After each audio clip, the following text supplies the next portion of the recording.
भले गाँव मोर खोपली भैया औ बहुते उपजे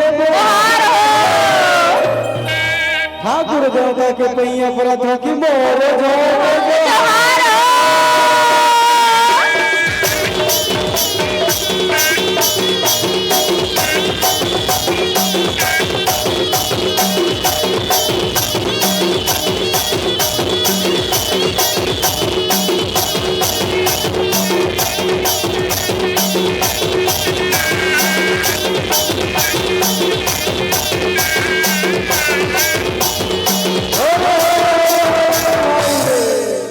का बाजा बजाए बजनिया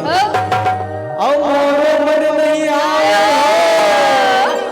ऐसे बाजा बजा दे भैया की समलपुरी तार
जैसन मैया लिए दिए